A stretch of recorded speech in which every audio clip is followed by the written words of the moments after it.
Hey there everyone and welcome back to my channel. Today we are going to be talking about the 9 books that are on my April TBR.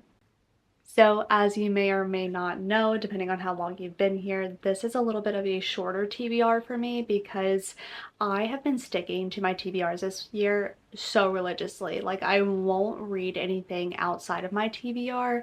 Like I just won't. Like I am very determined to finish it every month. So I wanted to give myself a bit of wiggle room. Not much, since I only really read 10 to 11 books in the month, and maybe next month I will go in and maybe just do even less. But right now I feel like I can't be contained to a list. Like I just want to pick up what I want to pick up and I don't want to have to answer to a TBR. But for now, we are going to continue to try and do so. In this month, we are actually reading a lot of advanced reader copies of books that are coming out soon. So I'm hoping to make a very dedicated blog for just the books that are upcoming so that you all can start to get excited about them and I can tell you all what I think of them. But other than that, let's jump into what my 5 priority books are. So first and foremost, and actually the only physical copy I have right now, is Magnolia Park's Into the Dark by Jessa Hastings. I started reading the Magnolia Parks universe I think back in January, and I have been loving every second with it. I did not think that I was going to love it because there are typically 2 camps with Magnolia Parks. You either love it or you hate it. Like there is no in between. You can't be indifferent to Magnolia Parks because it is so extremely toxic, and that is why I never recommend these books because they are so triggering. But I love them. I can't stop reading them. I think they are so much fun and the characters feel like coming home at this point. So I am just so excited to get back into the story, especially with the way that Magnolia Park's The Long Way Home ended. And I like to do this really cute thing where I don't finish the last book in a series because I just don't want it to end and then I forget everything that's happened in the series when I come back to it a year later. So I want to avoid that, and also this book is so thick, like 800 pages thick, and there is no reason that a book with absolutely no plot should be that big. But I think that this is just more so of a character study anyway, so I'm expecting a lot of development in this book. Next, let's talk about the arcs that I have because those are the other 4 books, so yes, a lot of arcs this month. So the first arc that I'm going to be reading is A Letter to the Luminous Deep by Sylvie Catherall. This comes out mid to late April, so I'm a little bit behind. I like to normally be about a month ahead of my NetGalley arcs so that I can get some hype around it, post a review if I really enjoy it, but I just did not have enough time in March to get to it, so we are starting hopefully the month with this one. And honestly, I wish I could tell you all about this book, but I am so unsure of it. I know that it takes place underwater, and I believe it is about 2 people that were writing back and forth to one another and then they mysteriously disappeared, and now their siblings, I believe, come looking for them and try to figure out what has happened. So a little bit of a fantasy mystery, which doesn't happen super often, but I think that's what it's about and I'm very excited for it. And I have a very, very beautiful special edition coming of it. So I hope that I love it, and I'm just so excited for it because that's such a unique setting and I've been really into mysteries lately, so hopefully it's a good one. The next book that I'm going to be picking up, which is another NetGalley arc, is going to be When Among Crows by Veronica Roth. This I think is actually classified as a novella. I think it's under 200 pages, but it is a regular, just fantasy, I guess, novella, but it's not attached to anything. So I, again, am not super sure what this one is about, but I have seen pretty good things about it. I believe it's more urban fantasy, and I haven't read anything by Veronica Roth, but I see her name everywhere.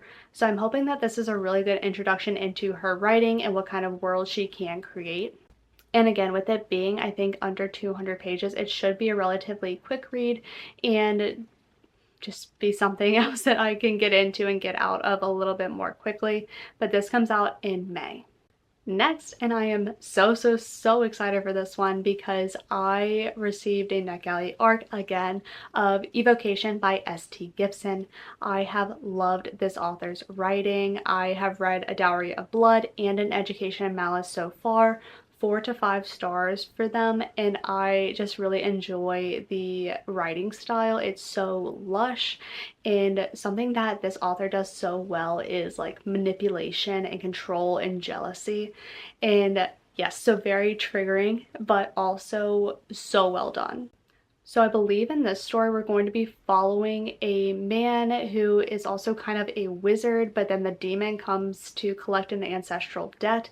And so him and his friends, and I think it gets a little wonky with the love interest, have to try and find a way to get him out of this ancestral debt. And again, I just think that this is going to be so much fun. The wizardry component is great, and then also like kind of a messy love triangle with his past love, but then also now his wife. So I think it's just really gonna be a very interesting read, and hopefully it gives me the same feelings that all of her other books have given me. And then the last NetGalley arc I'm going to be reading this month is The Best Life Book Club by Sheila Roberts. I am so excited for this one because I think it's just going to be like a nice contemporary fiction, kind of a little bit of romance maybe, but I love book clubs generally. I think that they are so much fun. I love my book club, and I just want to see how different book clubs impact different people's lives, and it's a book about books. So I just think it has all the components to be a really great read for me, and just something a little bit more like light and fluffy after a couple of more probably thought-provoking fantasy reads. So I'm really looking forward to this one. And those are my 5 priority TBR reads. I really want to make a dent in my arcs this month because, you know, I really love seeing what other people write about arcs because I really rely on their ratings if I should be interested in checking out a book or not. I'm not saying that you should solely rely on them, but I think it's a really great benchmark on what you can expect from a book and how everybody's reacting to it. So I like to be that voice for others, and I hope that I can provide some type of value in what you're going to be picking up in the month of May. Next, let's talk about the 2 books that I carried over into April from March.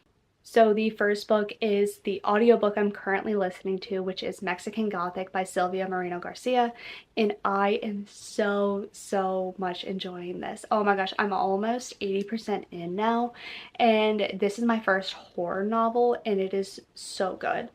Like, so good, deeply disturbing, but the plot, I haven't read anything like it. It's so just imaginative and compulsive to read. Like, I don't ever want to put it down, and which is really hard when I'm listening to it as an audiobook, but I have just really enjoyed it. The narration has been pretty good. I don't know why, but it seems kind of stilted, but for this vibe, it also works really well. And since I have a physical copy of this book, I can tell you a little bit more about what it's about. So Nomi, who is our main female character, she reads a very frantic letter from her newlywed cousin from a high place where she and her husband reside, and asks her basically to come and save her. Nomi, who is a little bit more of a socialite, she's really enjoying her freedom, her multiple suitors. She enjoys her schooling and not really having to settle down yet, but when her father strikes a deal with her, she decides to go and check in on her cousin. And what she finds is an extremely dilapidated house. It is grand, but it is also falling apart. And there is just some eerie vibes to it. And she starts to have these just very vivid dreams and that are very disturbing. And so she is trying to figure out what her cousin was talking about in her letters, and then also what is going on in this house. I'm going to save my thoughts obviously for a little bit later, but really good. And I would say, because I will say this, that this is a horror, but I feel okay with it, and I am quite the scaredy cat. So if that's any reference for anyone, happy to help. And then the second book that I'm carrying over into the month of April is A Tempest of Tea by Hafsa Faizal, and I am loving this already. This is a YA fantasy, but it's set in basically fantasy London. That's what I'm calling it. And we are following our main character, Arthi, who has kind of built her own empire, which is Spindrift, which is a tea house by day and a place for vampires to bloodlet by night. In the society, though, vampires and the feedings aren't really legal or happy. Like, that doesn't make the people happy. but she operates this business and does it very cleverly, and she has just this own little world that she's created as an immigrant in this country. However, her tea house is threatened, and now she has to undergo basically this heist to save her tea house and kind of the kingdom that she's created. And I'm not gonna give much more than that away, but we are getting very similar like heist vibes. She has to get her crew together. They have to make these impossible plans. And so this story is so intriguing to me. I'm so glad that I'm reading it right now. This is the perfect book to just get you excited about reading, honestly. And then the next book I'm going to be picking up is Love Driven Out of the Linear by Albert Barron. This was gifted to me, so I am definitely making it a priority to get to. And it's very interesting. It is about these two lovers from the same soul, and the story blends sexual intensity with spiritual understanding, a powerful story about romance and metaphysics. So I am very interested in it. I believe that this is also like it takes place across time. So these lovers, they are trying to figure out if they can love one another in this lifetime. So I don't know. Honestly, it's a little bit confusing to me, so I'm definitely gonna have to get into it a bit and then share it with you all. And then the last book on my April TBR is going to be Funny Story by Emily Henry, and I am just so excited about this. This is the best time of year when we get to have another Emily Henry book, and I just cannot wait for it. I actually have no idea what it's about, so who knows? But it's Emily Henry, so I'm going to be reading it. Okay. So, I will give you all just a synopsis for this story. It talks about Daphne always loved the way her fiance Peter told their story, how they met on a blustery day, fell in love over an errant hat, and moved back to his lakeside hometown to begin their life together. He really was good at telling it, right up until the moment he realized he was actually in love with his childhood best friend Petra. Which is how Daphne begins her new story, stranded in beautiful Wading Bay, Michigan, without friends or family, but with a dream job as a children's librarian that barely pays the bills, and proposing to be roommates with the only person who could possibly understand her predicament, Petra's ex, Miles Nowak. Scruffy and chaotic, with a penchant for taking solace in the sounds of heartbreak love ballads, Miles is exactly the opposite of practical, buttoned-up Daphne, whose co-workers know so little about her they have a running bet that she's either FBI or in witness protection. The roommates mainly avoid one another until one day, while drowning their sorrows, they form a tenuous friendship and a plan. If said plan also involves posting deliberately misleading photos of their summer adventures together, well, who could blame them? But it's all just for show. Of course, because there's no way Daphne would actually start her new chapter by falling in love with her ex-fiance's new fiance's ex, right? It's going to be a super funny story, I can already tell. And those are the 9 books that are on my April TBR. I am very excited for them, especially all the arcs. I'm going to be doing a lot of reading there, so very excited for the reading vlogs this month and to tell you all how I feel about them and which ones you should be getting excited for. And a fair amount of new releases actually, so big wins here. But that is all for today's video. Let me know which book you're most excited to read in the month of April, and I will see you all in the next one.